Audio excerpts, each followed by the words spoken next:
Shri Krishna Chaitanya Prabhu Nityananda.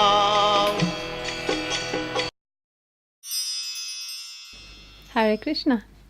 Here we are with our Bhagavad-gita. Bhagavad-gita as it is. Translation and commentary by His Divine Grace A.C. Bhaktivedanta Swami Prabhupada. And my name is Labanga Latika. We are reading Bhagavad-gita's 5th chapter, Karma Yoga Action in Krishna Consciousness. And today we are starting on text 18, which, for those of you who learn verses by heart, and this is one of those kind of focus verses we find. Vidya vinaya sampane brahmane gavihastini shunichaiva svapakecha pandita samadarshinaha. The humble sage, by virtue of true knowledge, sees with equal vision a learned and gentle brahmana, a cow, an elephant, a dog, and a dog-eater outcast. Purport. A Krishna-conscious person does not make any distinction between species or castes. The brahmana and the outcast may be different from the social point of view, or a dog, a cow, and an elephant may be different from the point of view species, but these differences of body are meaningless from the viewpoint of a learned transcendentalist. This is due to their relationship with the Supreme. For the Supreme Lord, by his plenary portion as Paramatma, is present in everyone's heart. Such an understanding of the Supreme is real knowledge. As far as the bodies are concerned, in different castes or different species of life, the Lord is equally kind to everyone because he treats every living being as a friend, yet maintains himself as Paramatma, regardless of the circumstances of the living entities. The Lord as Paramatma is present both in the outcast and in the Brahmana, although the body of a Brahmana and that of an outcast are not the same. The bodies are material productions of different modes of material nature, but the soul and the supersoul within the body are of the same spiritual quality. The similarity in the quality of the soul and the supersoul, however, does not make them equal in quantity, for the individual soul is present only in that particular body, whereas the Paramatma is present in each and every body. A Krishna-conscious person has full knowledge of this, and therefore he is truly learned and has equal vision. The similar characteristics of the soul and supersoul are that they are both conscious, eternal, and blissful. But the difference is that the individual soul is conscious within the limited jurisdiction of the body, whereas the supersoul is conscious of all bodies. The supersoul is present in all bodies without distinction. So we had previously read... no, I don't think we have, actually. I'm reading into the future here. The last verse of the 5th chapter, I think we brought it up. A person in full consciousness of me, knowing me, Krishna is speaking, to be the ultimate beneficiary of all sacrifices and austerities, supreme lord of all planets and demigods, and the benefactor and well-wisher of all living entities, attains peace from the pangs of material miseries. And this is one way of looking at it. When we speak about Krishna consciousness, we speak about that a lot. We want to be Krishna conscious. That is actually the perfection of self-realization and the perfection of the human form of life, to be conscious of Krishna. And that's not, like sometimes religion is viewed like that, thinking of God. Well, maybe once a week we go to the church or the temple or the mosque, and then we think of God, and that's just a tiny corner of our lives, and the rest of the time we get on with the important business in life. But Krishna consciousness means seeing Krishna everywhere. Krishna consciousness also means seeing ourselves in relation to the Supreme Self. And then, of course, that extends to seeing others in relationship to the Supreme. So here, with some humility and some learning, we can develop that vision, that way of seeing and accepting those around us. It's difficult, though. A gentle and learned brahmana, so brahmanas, maybe here we are not so accustomed to categorize people as brahmanas or not brahmanas, but still someone who is learned and who is gentle and who's truthful and who's humble is a really pleasant person to be around. They don't create a disturbance, they don't create conflicts, and they know also how to deal with you, and they care about you because they have that vision. And then someone, a cow, certainly is very different. They don't have exactly knowledge. They can be very peaceful, of course, but mainly if you want to sit down and have an intellectual discussion, you don't pick a cow, because they will just sit there and they will chew on their grass, and they will look at you with their peaceful big eyes, and they'll chew on some more grass. And in this way, they spend their time. An elephant and a dog eater, which means it's not a very civilized thing to eat dogs. In the Vedic society, we are not in a Vedic society, but as far as we understand the Vedic society, then everyone can have a position according to their guna and karma, their qualities and their activities. And then we can accept that everybody has the same access to the same things, but everybody's not so interested and everybody's not so inclined. So if one has a Brahminical leaning, then from birth, and especially from the time of studying, they will be more inclined to knowledge, to spirituality, to simplicity and humility. And that's one type of mentality, essentially, one type of being as a person. Then we have other kind of groups, and within the Vedic society, or within the Varnashram society, we count the Brahmanas, Kshatriyas, Vaishyas and Shudras, and then we also have people who are outside of that, because they don't accept that sort of structuring and regulation in life, but they're also spirit souls. And a dog is also a spirit soul.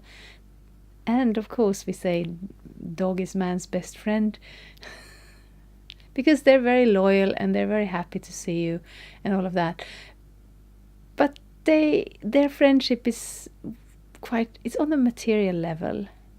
They see you as the person, the provider, and they're very loyal, but outside of that bodily connection, there isn't so much, but still the soul is there and super soul is there. And we are all in this material world, and we are traveling from life to life, from body to body. And of course, when we organize life, we need to see the differences. If we want to go and learn something about spiritual life, we are not going to approach the cow. And if we are going to go and get milk for our healthy food, we are not going to approach a brahmana. We are going to the cow. So they function differently. And also, when we build up society, we will have some teachers, and we will have some administrators, and we will have someone will have to grow the food in a very small place. Of course, we'll have to kind of do it as good as we can, but as soon as the society grows a little bit, there will be a natural inclination. We can see that. We look at history. History is very interesting. We had this the Russian Revolution. They were trying to establish a communist socialist society, and they were very strong on the point that everybody should be equal. But some were more equal.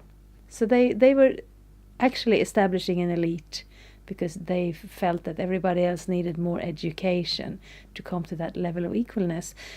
But that level of equalness never came there. And then in a Varnashram society, we're taking into account that people have different inclinations, and those inclinations are, of course, different from individual to individual, but still they can be grouped in 4 groups.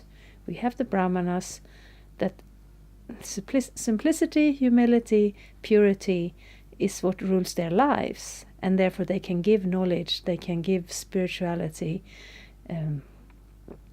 like that. And they can also delve into those areas for themselves, studying especially spiritual knowledge, but other knowledge as well. And Kshatriyas, they are more strong and protective and structured, and they can be the protectors of society. And it is not that we say, okay, you are all in that family of the king, so you will be the next king. Often, of course, that happens. And you are in the family of the Brahmana, so you will be the next teacher. It often happens, but it's not based on the birth. It is based on the qualifications and inclinations and what the service, the work they actually perform. If you want to be a farmer, it's not enough to say, my father was a farmer. You'll have to go out there and work the land and produce food. So those inclinations are there. But beyond that, behind that, the real person is that same spirit soul. And every human being has the opportunity to realize that. And maybe animals and plants, they don't have so much ability for those realizations. But we can understand that they are somewhere in that circle of birth and death. And they will also come back to the human form. And we can view them on the spiritual platform. We can view them as conscious living entities who are looking for their happiness, but maybe not always in the right places.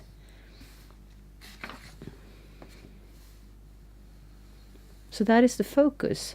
So sometimes we want to organize society, and I think in the Krishna consciousness movement we are also wanting to enter that phase of building more structure. And then sometimes it's easy to lose track of that similarity when we do the managerial side of life, where we look to the differences. And therefore we come back to these verses, because without looking at others as parts and parcels of Krishna, his eternal servants, and therefore, our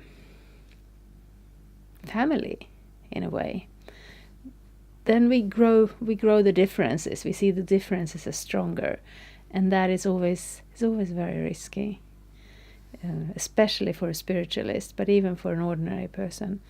I want to read one more verse here, text 19. Iheva tair jita sargo je shang samye stitang manaha nirdosham hi samang brahma tasmad brahmanite stitaha. Those whose minds are established in the sameness and equanimity have already conquered the conditions of birth and death. They are flawless like Brahman, and thus they are already situated in Brahman. So that's a very important aspect. If we are very busy of differentiating and seeing who's right and who's wrong, who's good and who's bad, then we attach ourselves very strongly to this material plane, and we can stay here lifetime after lifetime, comparing ourselves and feeling better than others or competing with others, because that's essentially what it is. It's different aspects of this original envy. They speak of original sin, but mostly we see it as original envy, that as a living entity we choose to have an envious attitude towards God and towards the other living entities. And that is the basis of all the problems in this world. And it comes out in different ways. It comes out as anger and as greed and as lust. It sounds like I'm just saying words, but that is the foundation. We are trying to forget that Krishna is the Supreme Personality of Godhead, who has all the everything, all the beauty, all the strength, all the riches, all the knowledge, all the detachment. And we are trying to take a little corner of that position for ourselves. And the problem is, of course, that everyone else around us have the same idea, and therefore we are creating fractions. My family, your family, my country, your country, my team, your team. They are fighting outside the football stadiums. They are fighting because they are cheering for the wrong team. It's kind of ridiculous. And therefore,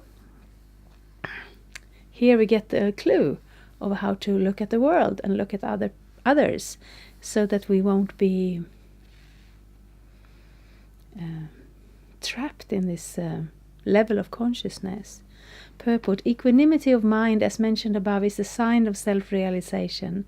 Those who have actually attained to such a stage should be considered to have conquered material conditions, especially birth and death. As long as one identifies with this body, he is considered a conditioned soul. But as soon as he is elevated to the stage of equanimity through realization of self, he is liberated from conditional life. In other words, he is no longer subject to take birth in the material world, but can enter into the spiritual sky after his death. The Lord is flawless because he is without attraction or hatred. Similarly, when a living entity is without attraction or hatred, he also becomes flawless and eligible to enter into the spiritual sky. Such persons are to be considered already liberated, and their symptoms are described below. So that's like the bigger picture, the complete perspective if we want to read Bhagavad-gita. Of course, we read one verse at a time, and then sometimes we lose track of the bigger picture. But the bigger picture is bringing us here from different angles and looking at different particular stages or aspects. But the thing is, when we're in this material world, as long as we don't understand this point, I am not this body, I'm an eternal spirit soul, and I'm an eternally a part of Krishna, then we will continue to take birth again and again. There will be birth, death, old age and disease over and over again, and all the other inconveniences that come with having a material body. So when we get too much,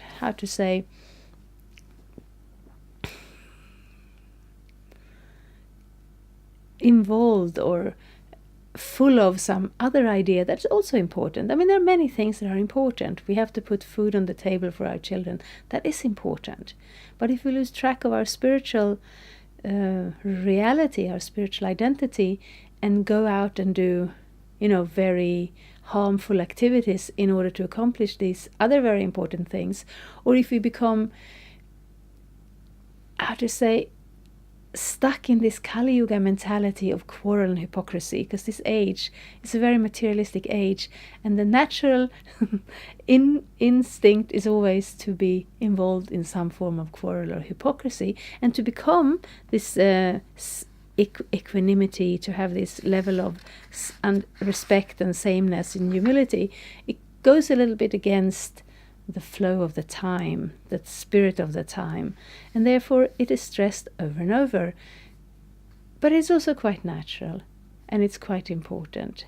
So we're taking the clues here from Krishna, and we can try it as an experiment. If we look around as we meet all these people, the friends and family that we like, and those annoying people at work, or and we try to see that's this little spirit soul who's actually looking for that Krishna, for that love, but maybe looking in the wrong places and looking in the wrong way. And then we can step back a little bit and maybe add a little more focus to our spiritual practices, because we need to practice. We don't just read it on the page and then we're ready, we're done. So we get more inspiration and we get more focus, and Krishna is very kindly guiding us on this path. Thank you very much. Hare Krishna. Vilken flyt, fantastiskt. Thank you for watching. We aim for updates every Tuesday and Friday. Please come back. If you have any questions or comments, please leave them down there. We also have some links and information for you. And there is, of course, the subscribe button. Thank you. Hare Krishna. I'm a Hare Krishna, and I approve this message. Subscribe. Hare Krishna, Krishna Krishna, Hare Hare.